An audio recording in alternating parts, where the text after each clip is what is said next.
Now, I want the Nine! No! Le Seigneur des Anneaux possède l'un des plus grands méchants de la littérature et il a affronté la Terre du Milieu lors d'assauts dévastateurs à de nombreuses reprises. Bien le bonsoir, mesdames et messieurs. Nous sommes l'animation de la soirée.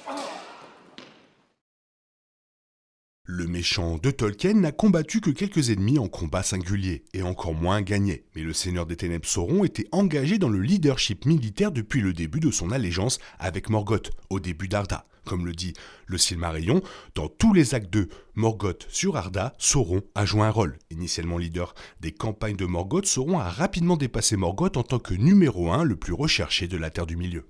Morgoth fut vaincu à la fin du Premier Âge, laissant une position de leader ouverte. Sauron a sombré dans l'incertitude, envisageant au début de se repentir, ne serait-ce que par peur. Mais il est ressuscité sur la Terre du Milieu et est retourné au mal, devenant puissant au service de Morgoth, malgré leurs objectifs divergents et leurs relations tumultueuses. Après tout, les liens que Morgoth lui avait imposés étaient vraiment très forts. Au Troisième Âge, Sauron prétendait être Morgoth revenu, compliquant la loyauté et rejetant le reste. De plus en plus, Sauron faisait la guerre aux elfes et à leurs alliés sans hésitation. Sauron a probablement joué un rôle clé dans la guerre de la colère, qui a été si cataclysmique qu'elle a coulé le royaume du Beleriand. On ne sait pas exactement ce que Sauron a fait pendant la guerre de la colère. Cependant, il était le plus grand et le plus fiable des serviteurs de Morgoth. Et la guerre de la colère fut le dernier hurrah de Morgoth avant sa défaite et son emprisonnement dans l'isolement du vide. Sauron a fui cette bataille selon The Lost Road and Other Writing, ce qui est compréhensible. L'armée des Valar se dirigeait vers son armée avec le navire volant d'Elrendil, dont la vue a peut-être été un moment d'éclairage pour Sauron quant à ses chances de succès. Sentant que le vent tournait, Sauron abandonna la position physique ou tactique qu'il occupait dans la guerre de la colère et se mit en sécurité. Sauron se sentait désespéré. De manière impressionnante, de la part de Sauron et d'Eonwë, ils se sont rencontrés pour discuter des conditions de la reddition de Sauron. Eonwë partit, Sauron réfléchit et décida que le désespoir était un petit prix pour la liberté.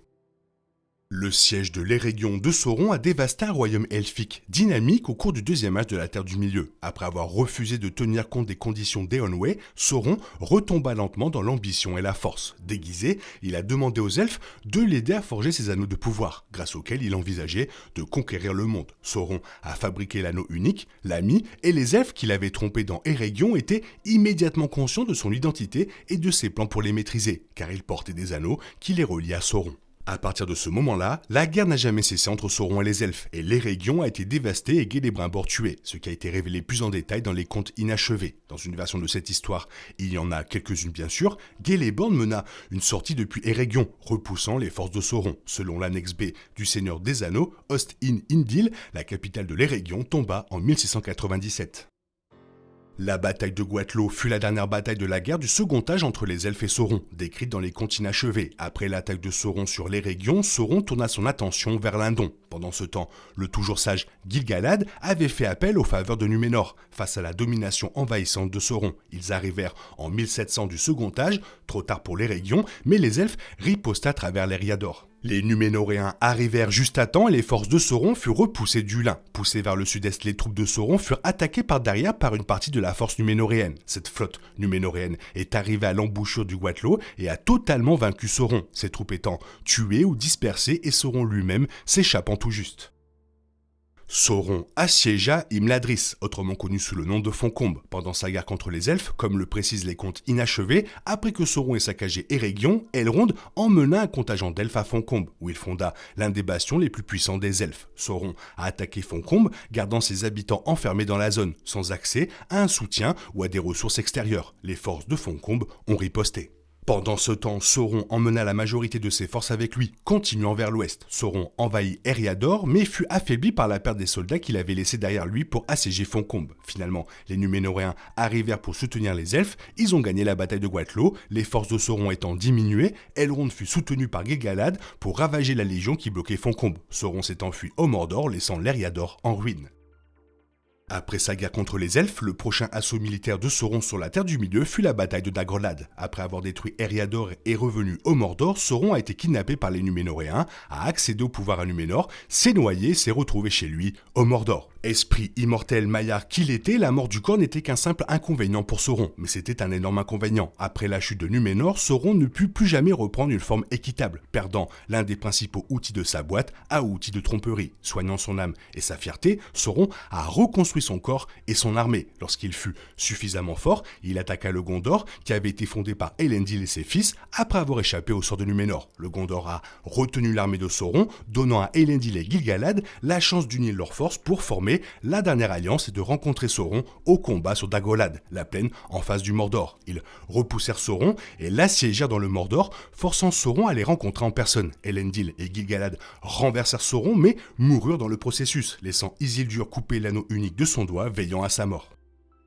Après la guerre de la dernière alliance, le deuxième âge prit fin, apportant avec lui un nouveau Sauron et une nouvelle menace. Bien que ses fondations soient restées, la tour Barad-dûr fut détruite, tandis que l'esprit de Sauron s'enfuit au loin et se cacha dans des lieux déserts. Au moins, une partie de ce temps a été passée à l'est. Sauron retourna finalement vers l'ouest, à Greenwood le Grand, où il reconstruit un corps et une maison. La propagation des ténèbres a conduit le nom de la région à changer en Forêt Noire. Les 5 Istari sont arrivés sur la Terre du Milieu et Gandalf a chassé Sauron de Dol Guldur, même s'il n'était pas sûr que ce soit Sauron. Cette fois, Sauron a passé 400 ans à se rétablir dans les terres orientales de Rhûn, où il a rassemblé de nombreux disciples orientaux. Mais Sauron est revenu et a lancé sérieusement la guerre de l'anneau avec un raid sur la Forêt Noire, à la recherche de Gollum, de peur qu'il ne conduise les ennemis de Sauron vers l'anneau unique.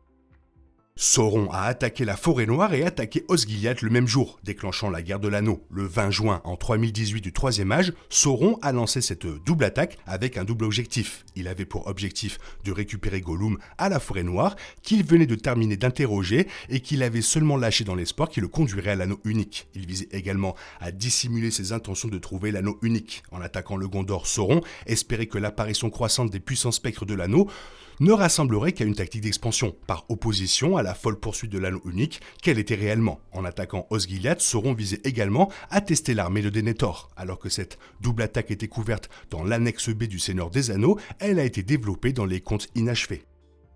Sauron a attaqué Lothlórien à plusieurs reprises pendant la guerre de l'anneau, mais n'a jamais réussi à la dépasser. Cela étant dû en grande partie au fait que Galadriel et Celeborn dirigeaient Lothlórien et que Galadriel possédait bien sûr l'un des 3 anneaux de pouvoir elfique que l'histoire de la Forge de Sauron avait guidé, mais que lui-même n'avait jamais touché. C'étaient les bagues les plus pures et elles protégées, entre autres, ce qui les portait des altérations du temps. De vastes et caverneuses forteresses elfiques du premier âge protégées par les montagnes et la magie maya, Doriath, Gondolin et Nargothrond, tombèrent toutes, tandis que de simples forêts comme Lothlórien et Foncombe résistèrent à la puissance de Sauron. Bien que de nombreux facteurs soient en jeu ici, le pouvoir protecteur des anneaux elfiques a certainement été pris en compte. Galadriel a réussi là, même où son frère Finrod a échoué. La forteresse Nargothrond de Finrod a été détruite, contrairement à Lothlórien. Vers la fin de la guerre de l'anneau, la bataille des champs du Pélénor eut lieu dans les vastes champs à l'est de Minas Tirith. Le Gondor était attaqué depuis le début de la guerre de l'anneau et se retrouva complètement assiégé par la Marche en 3019. Le siège du Gondor est brisé par la bataille du champ de Pélénor qui s'ensuit lorsque les Rohirrim arrivèrent pour distraire les forces de Sauron. Sauron était soutenu par des Orientaux, des Orcs, des Oliphauntes et quelques 18 000 Haradrim. Cette énorme bataille est la pièce maîtresse du film Le Retour du Roi de Peter Jackson, bien qu'elle ait été simplifiée et modifiée avec le matériel source. La bataille des champs du Pélénor fut la plus grande bataille du troisième âge et le théâtre de la défaite légendaire du roi sorcier d'Angmar, chef des spectres. Sur les 6000 cavaliers du Rohan, 2000 ont été tués au combat, dont Théoden, l'un des plus grands héros du Seigneur des Anneaux. La bataille de Morannon fut la bataille décisive de la guerre de l'anneau, au cours de laquelle Frodon et Sam parvinrent au Sammath Nord, les chambres de feu. Aragorn mena ses troupes jusqu'à la porte noire du Mordor, dans l'espoir d'attirer l'attention de Sauron. Aragorn espérait que Sauron croirait qu'il possédait l'anneau unique, d'autant plus qu'il était précédemment révélé comme l'héritier d'Isildur via l'une des pierres de vision. Énormément en infériorité numérique, la décision d'Aragorn était une ultime tentative pour gagner la guerre en donnant à Frodon autant d'espoir que possible pour détruire l'anneau. Tandis qu'Aragorn raisonnait avec la bouche de Sauron avant de ressentir la puissance de Sauron, Frodon, Sam et Gollum atteignirent le centre du volcan et détruisirent avec succès l'anneau unique. Sauron n'avait affecté aucune de ses forces à la recherche de menaces sur son propre territoire ou à la montagne du destin, les dirigeant plutôt vers la bataille de Morannon. Cela fut fatal car la destruction de l'anneau unique assura sa défaite finale dans le Seigneur des Anneaux. Sauron avait investi tellement de lui-même dans l'anneau unique qu'il était incapable de reconstruire un nouveau corps après son annihilation. Toujours un plaisir de parler de Sauron et de la manière dont il soigne la Terre du Milieu. Toi, qu'est-ce que tu en penses? Fais-moi part de ton avis dans la zone commentaire. Sinon, il est temps pour toi de reprendre le cours normal de ta vie. On se retrouve bientôt pour une nouvelle vidéo. Bisous, bisous, bye bye. Il est est impossible de compter sur les autres de nos jours. On est obligé de tout faire soi-même.